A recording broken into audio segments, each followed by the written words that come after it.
Okay, now that you have the overview of the Global Visibility Matrix, you know what it is, it's time to walk through the 12 elements of the matrix. The four pillars are get ready, get on a set, get paid, make a difference. But each one of those pillars have the elements that go with it, starting with the very first one in get ready. It's the gift shift. The gift shift is a fundamental piece. It's really going to show up in everything you do. It's going to show up who you are as an influencer. It's going to show up who you are as a teacher, as a trainer. And so we want to be really clear on what our gift shift is, because it's a combination of different aspects of ourselves and of our lives. And so this is going to be something you're going to be using probably the rest of your life. So get ready to take lots of notes. Okay, so let's go to the gift shift. The gift shift starts with a vision. Okay, now we get a lot of ideas. You know, if we're in business, we hear about products and services and marketing ideas, and we get all these concepts. We get excited, especially as entrepreneurs. We're idea people. So we get all these visions. Well, we don't usually follow through a lot of them because we couldn't possibly, right? So the next step in developing your gift shift is faith. Believing, having faith in the idea, having faith that the idea is actually going to work. Okay. Now, if you're in business, the idea started somewhere, whatever business it is, whatever you're teaching, whatever programs you have, the idea started somewhere and then you believed it could turn into a business. So that's what you need for the next step. You have to believe the idea is good. So once you know that the idea is good, the next step is you have to take action. Now, I've seen a lot of business owners get ideas and they try all these different ways and different things, and they're not really well thought out. You need to have a plan. So, taking the right action is crucial to you getting to where you want to be with your business. Okay, so then, if your action is inspired, it gets a lot more power, a lot more juice behind it. And so you're able to take it to the next level a lot faster. Okay. So, first we have a vision of what it is that we want to do. Then we believe it could actually turn into a business. It could be profitable. It could make us happy. It could give us what we want. And then we have to take the right action. So, taking the right action is going on, moving forward. Well, how do you know you've arrived to the success that you envisioned? Well, success shows in results. You need to know the results you're looking for. Okay. And here's where it gets really great with the gift shift. The results show up in two parts. One is impact, how many lives you're going to impact, how many people's lives you're going to change, how many people you're going to serve, and how much money you're going to make. Now, this is really important because if you don't have the two parts working together, then it's not going to work. Because our gift shift is our gifts, our experiences, and our natural gifts put together. So people can use our gift to better their lives. So right now, if you take my gift of what it is that I'm teaching, it's a combination of my life experiences. It's a combination of my business experiences and successes and things that didn't go so right that I learned a lot from and then tweaked it to make it work. And of course, it's part of my natural gifts. And we're going to go deeper into it.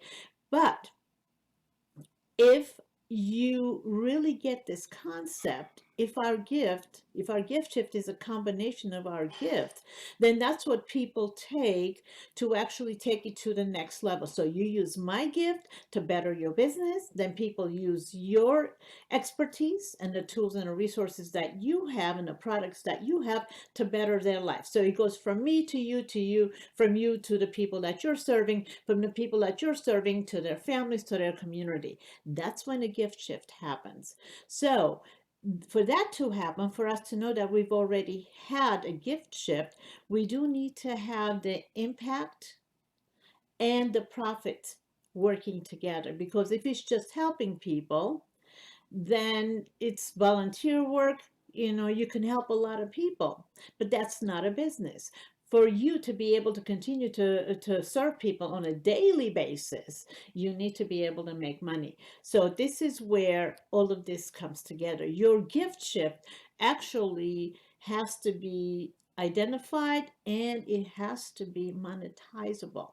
And so I'm going to give you an example of how it works. Well, first, the thing to keep in mind, let's go full screen so you can see it all. So the first thing you want to think about, your gift shift actually has two parts to it, okay? The impact and how much money you're going to make. Well, you have to decide then, how does that work? You know, as far as the impact, how many lives do you want to impact and how much money do you want to make? A simple formula is impacting 1,000 lives and making $100,000. And so if you look at it that way, then if you want to make $500,000, you repeat the same thing 5 times. You want to make $1,000,000, you get the picture, right? But if you get the formula of what's working for you, impact 1,000 lives, make $100,000, then you go to 2,000 lives, $200,000, right? So that sounds like a lot, right? It sounds like a lot of people to serve. Yeah, 1,000 people are a lot of people to serve. Well, the good news is, because of the way we're doing it, because of you getting out there, being interviewed, and sharing your knowledge on social media, we know most of the people are not going to become clients, because they're going to get some of the information and they're going to benefit from it. And they may decide they want to take the next step with you, or they may decide, no, I think this is enough for me. And so, how do we manage this? Well, there is something called the Pareto principle, known also as the 80-20 rule. So if we look at it from that perspective, it becomes a lot more manageable. It becomes a lot easier to track. So right now I'm interested in authors, especially in health and wellness, right? So all I have to do is get in front of 1,000 authors who specialize in health and wellness. And believe me, there are a lot of books out there, a lot of ebooks, a lot of people that are writing books right now, and always have been. So all I have to do is get in front of 1,000 authors, let's say on LinkedIn or Facebook or wherever I choose to go, and share my information, share my knowledge on how they can talk about their book, how they can demonstrate the exercises in their book, or how they can be interviewed, do virtual book tours. So I give them a lot of ideas on how they can actually promote their book. Well, as 80-20 rule goes, the Pareto principle, only 200 of them will actually want to join any of my programs. So that makes it a lot easier to manage. So all I have to do is keep sharing my tips and resources and ideas. 1,000 people's lives will be impacted, because if they're listening, they're going to learn something. They're probably going to use it, and something good will happen. However, only 200 of them will become clients. So how do we reach those 200 people? How do we make $100,000 with those 200 people? Well, here's what that looks like. Okay, let's see. Here we go.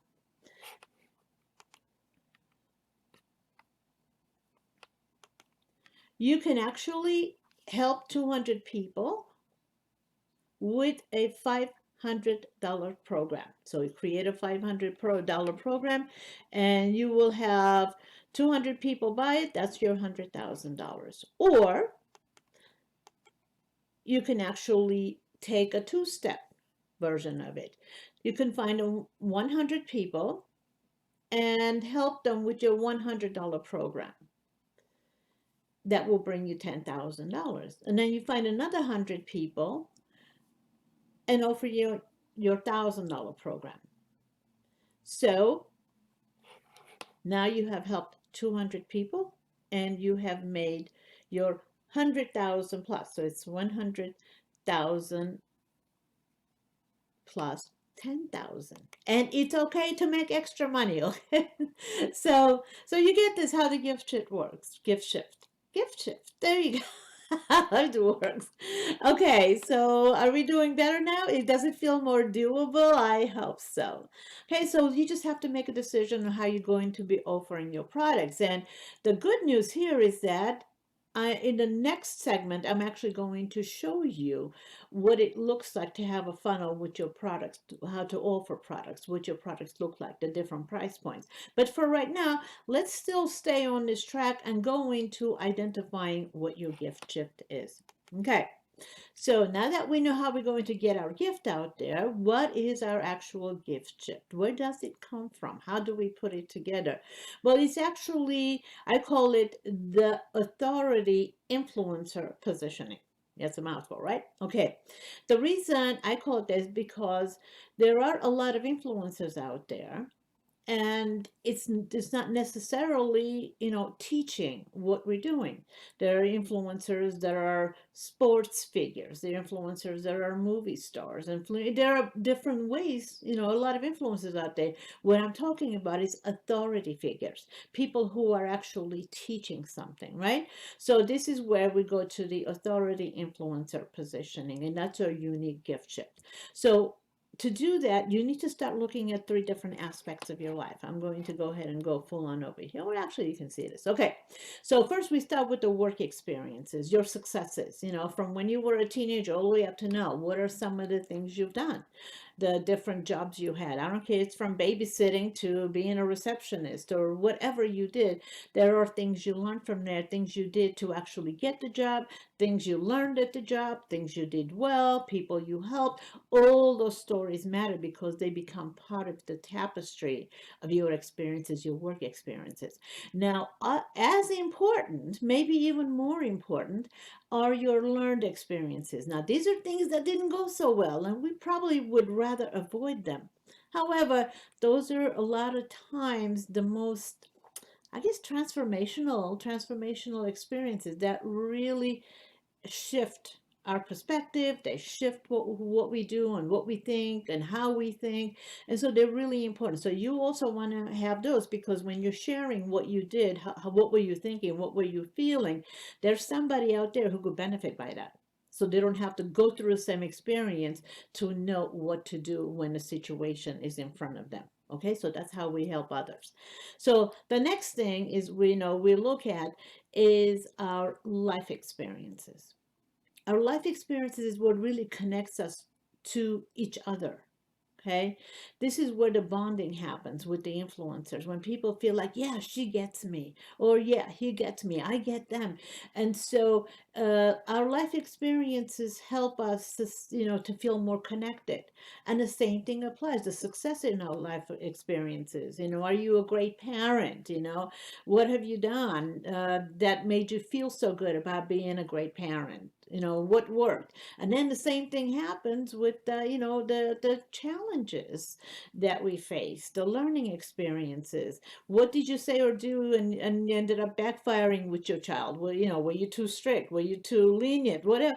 So you see what I'm saying? That's just one example. But if you think about it, our life experiences from when we were a child all the way up to where you are right now, there's so many experiences, that come through each different phase of our lives. Those are all important because anytime you're speaking with a group, you want to bring up an example about you as well as a learning experience. So again, the challenges that we face, the learning experiences, as well as the successes, very, very important. Well, there's one more that is a really important part of it. As a matter of fact, a crucial part of it, our natural gifts. Now, these are things that we actually were born with. These things come easily to us.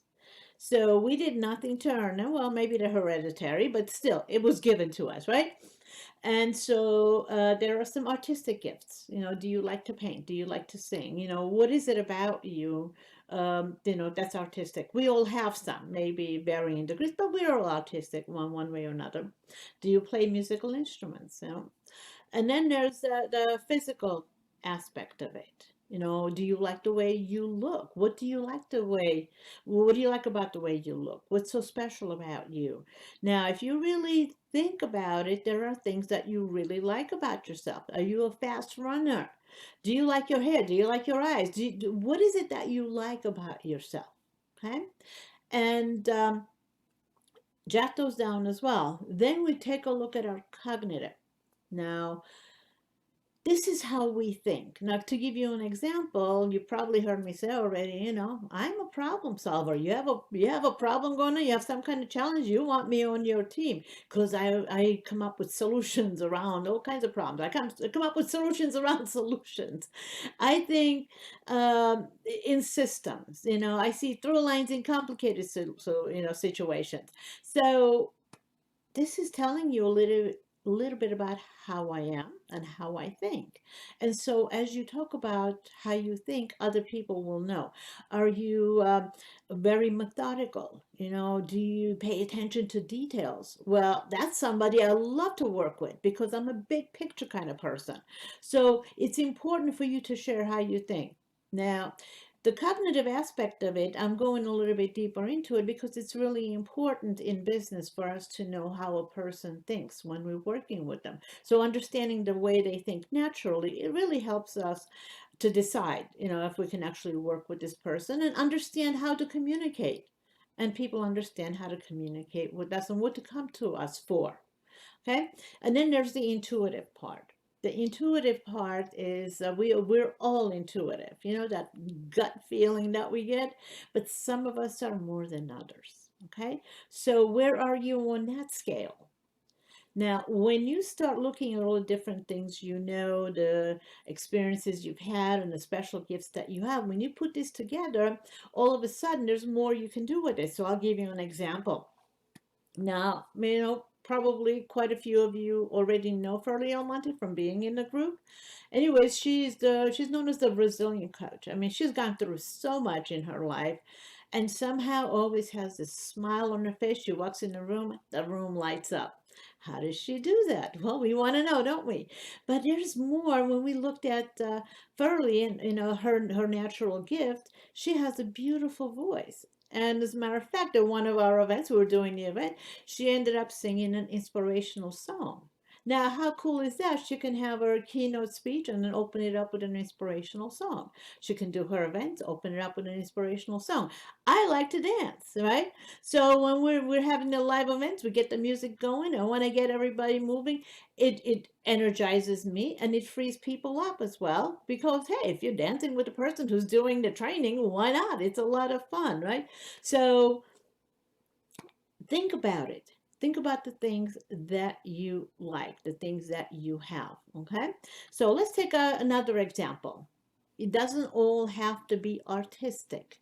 Now, Nadia is a perfect example of that. She is an attorney. She specializes in divorces.